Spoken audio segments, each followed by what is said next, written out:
Bago pa man ng December, umaasa na ang private sector sa maibababa na sa Alert Level 1 ng Metro Manila. Subalit nga po sa inanunsyo ng IATF, mananatili sa kasalukuyang status na Alert Level 2 ang NCR sa susunod na 2 linggo. Alamin po natin ang tugon ng private sectors dyan sa pamagitan po ni Secretary Joey Concepcion, ang Presidential Advisor for Entrepreneurship. Good morning po, Secretary. Good morning, Yusek Rocky. Opo. Sir Joey, bagamat bumaba na sa 3 digits sa mga naitatalang kaso, ano po yung reaksyon ng business sector dito po sa naging desisyon ng IATF ang Metro Manila po ay sa alert level pa rin po 2. At kayo po ba ay umaasa pa rin na maibababa po sa alert level 1 by 3rd week of December? Well, Yusek Rocky, nakita natin no, yung plano kasi ng private sector ay ligtasin talaga yung fourth quarter, no? At kaya kaming nauna nagsabi sa government noong August 8 na mag-lockdown tayo, mag-larry lockdown tayo. At sa biso ng Octa Research, nakikita nila kasi yung mga kaso ng Delta umakyat. So we made that move, no? And you can see what the private sector did, no? We locked down and the results are very clear in this fourth quarter. We are seeing NCR at 500 cases, 128 cases lang, no? Buong Philippines, about 500 cases. So we see this moving forward, this, tuloy-tuloy na to, until the end of the year ang tingin namin, no? Pero dito sa alert level 2, sa tingin ng private sector at kinonsulta ko ang ibang restaurant owners at ibang business establishment, ang tingin namin okay na rin yung alert level 2 at maganda na nga ngayon ang kalagayan ng mga business establishments kasi dumadami ng tao na lumalabas. There is more mobility, which is good, and that's what we need. And consumer spending has started to kick in. So maganda na ang cash flow ng mga MSMEs natin. Now, yung mas malaking challenge natin is how do we sustain this moving forward. Kaya while we can qualify for alert level 1, prudency says stay at alert level 2 so that we can sustain this even till the year 2022. Yun ang importante, sustaining this opening of the economy. At hindi na rin kaya ng national government isarado yung economy kasi nakikita natin yung debt to GDP natin ay tumataas, which means that we are borrowing more money to fund the health needs of this country, vaccines particularly. But the growth has to continue to be sustained. But the growth, if it slides down, then that's when we face some challenges. Kaya it's better that we first stay at alert level 2. Let's see more visibility with Omicron. Nakikita natin na pumapasok na dahan-dahan dito sa iba't bansa ngayon. But the Philippines, we cannot prevent Omicron from entering. No, I mean we've seen that with Delta. The most we can do is delay the entry of Omicron and prepare, and which we are already doing. No, vaccination is really being rolled out all over the country.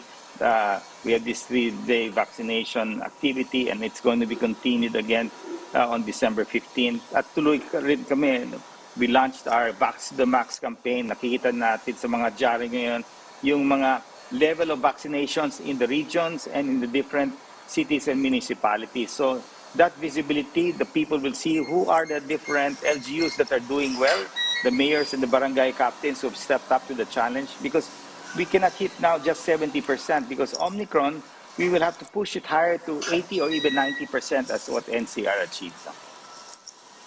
Opo. Pero Sir Joey, yung meron po bang hinaingay o sentimiento yung mga negosyante dahil dito sa bagong variant at kayo po ba ay sumasang-ayon dito po sa nagiging kilos ng pamahalaan para po pigilan yung pagpasok ng Omicron sa bansa?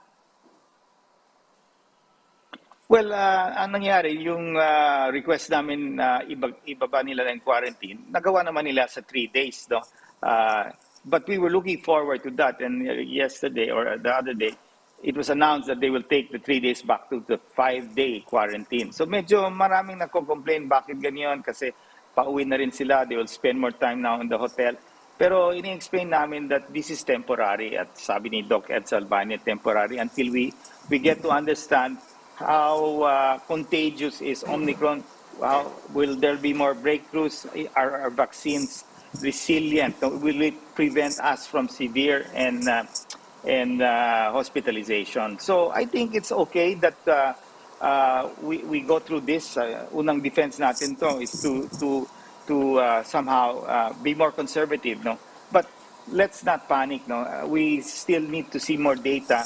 I believe that our vaccines that we have today will prevent Omicron from giving us severe infection or even hospitalization. So I'm confident the vaccines will still work with Omicron. Opo. Sir Joey, tanong po mula kay Evelyn Quiros ng Filipino Mirror. A report daw po from the National Economic and Development Authority estimated that the long-run total cost of pandemic and quarantines for present and future generations of Filipinos stands at 41.4 trillion. Do you see an eventual economic recovery in the near future? Well, we are now seeing a recovery, no? As we open the economy, nakikita natin talagang yung fourth quarter natin biglang nagba-bounce back. We can see that every time we open up, nagba-bounce back to almost normal, no? Most businesses are close to pre-pandemic sales, no?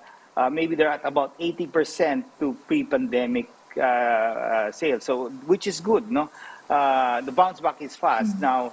Pero hindi pwedeng close open tayo. So right now, very clear that vaccination is the key to opening up the economy, and that's why massive effort is being done by the private sector and of course IATF with really securing our vaccines, even our booster shots for next year. Ginagawa na namin yan. Yung AstraZeneca kasi papayagan ng government na pwedeng ituloy yung private sector ang pagpasok ng AstraZeneca boosters for next year kasi wala nang magiging boosters every 6 months na tayo eh. So whether it's AstraZeneca or Moderna. So now what we're doing is we're already securing our boosters for the first sem of next year and the second sem of next year. We're putting these orders already and we're calling the private sector to put in the orders kasi pumayag na si Sec Galvez dito.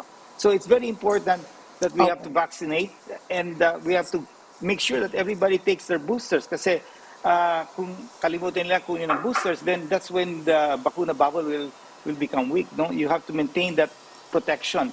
So consistency of taking your vaccines at the right time is important, and we have to send reminders. No, I was telling Sec Duque that with the data now that of people taking the vaccines, we will know now when they should take their booster, and we should send them a notice. No, kasi lahat computerized, we send them a notice when they should take their booster and where they should take their booster. So moving forward, kasi bubukas na next year. So 12 to 17 and eventually 5 to 11 vaccines for our children. No? Opo. Sir Joey, so far may mga doses po ba na hawak ngayon ng private sectors na malapit na daw po bang ma-expire? Kung meron, kailan daw po at ilan po ito at ano daw po yung balak ninyo dito? Well, we sent 60,000 doses to Isabela, but they were not soon to expire. There is a lot of time pa there.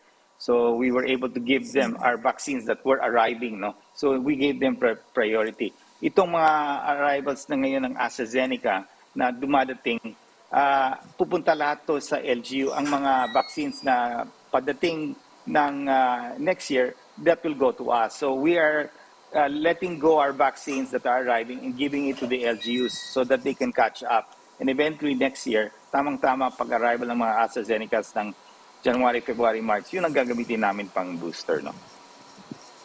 Opo. Sir Joey, maraming salamat po sa pagpapaunlak nyo sa aming programa. Secretary Joey Concepcion, mabuhay po kayo. Thank you, Yusek Rocky.